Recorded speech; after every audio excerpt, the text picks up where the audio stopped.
Actuellement, ce sont 4 têtes d'érosion parmi les milliers qui se forment aux abords de la route nationale numéro 1 qui sont prises en charge. Cette prise en charge est concentrée sur les érosions apparues entre le PK 1+200 et 14+500. Sous la conduite de la mission de contrôle local, les reporters de la cellule de visibilité, communication et relations publiques de la CGT, maître d'ouvrage délégué du ministère des ITP, les a visités ce mercredi 24 juillet. C'était dans le but de s'enquérir de l'évolution des travaux de cette lutte anti-érosive sans laquelle la route nationale numéro 1 dans son tronçon Kinshasa-Matadi disparaîtrait carrément de la carte. Au PK 1+200, au niveau d'Anvrac, deux têtes d'érosion s'étaient formées, séparées de 600 mètres l'une de l'autre. Pour la première tête d'érosion, la firme CDC a construit un collecteur principal et un autre secondaire. Ce travail a couvert une distance totale de 1,6 km et les travaux touchent déjà à leur fin. Pour la seconde érosion, le collecteur d'une longueur de 950 mètres est en cours de construction.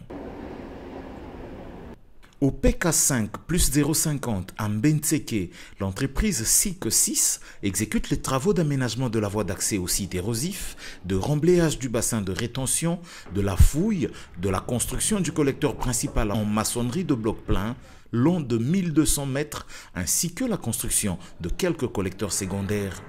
Au PK 11+500 au niveau de Mingadi 1, il s'agit de la suppression d'un bassin de rétention afin de prolonger le collecteur provenant de la route nationale jusqu'à l'exutoire naturel. La société SIC6 construit le collecteur en maçonnerie de bloc plein et un dissipateur final. Le collecteur de cette érosion a couvert une distance totale de 900 mètres avec comme dimension 1,5 m de largeur et 1,5 m de hauteur. À Mingadi 2, au PK 14+500, l'entreprise CGCD a procédé par un remblayage avec des matériaux d'emprunt pour couvrir les sillons.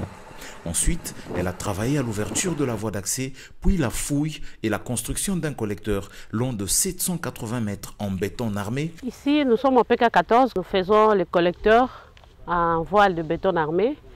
Au PK 11, il y avait un collecteur déjà construit qui prenait les eaux de la RN1. Et à l'époque, comme il n'y avait pas de bâtisse, les Blancs avaient construit un bassin de rétention pour retenir ces eaux. Mais vu les occupations multiples qui se multiplient dans la zone, nous sommes obligés de ramener les collecteurs jusqu'à l'exutoire. C'est ça ce que nous sommes en train de faire vers les cimetières Nouvelle Cité. A noter que pour boucler ce chantier, l'entreprise va construire un caniveau d'apport sur la route nationale numéro 1 avec une traversée sous route de 1,5 m sur 2,5 m. Le tracé de la route nationale numéro 1, dans son tronçon allant de Kinshasa à Matadi, traverse plusieurs zones à relief accidenté, situation propice à la survenance des têtes d'érosion. À plusieurs reprises, il a en effet fallu intervenir en urgence car cette seule route qui connecte les trafics du Congo central à la capitale s'était coupée après qu'une érosion ait atteint la chaussée. Dans les parties urbaines du tracé, le simple bouchage des caniveaux d'évacuation des eaux a été à la base de plusieurs coupures de la route. On se souvient des coupures des Dumez, Grand Hôtel, Mbenseke et autres. Des érosions vite stabilisées à coût de millions de dollars américains. Le ratio actuel en termes de coûts pour la lutte contre ces érosions est de l'ordre de 5 à 10% de l'investissement total qui a servi à construire cette route.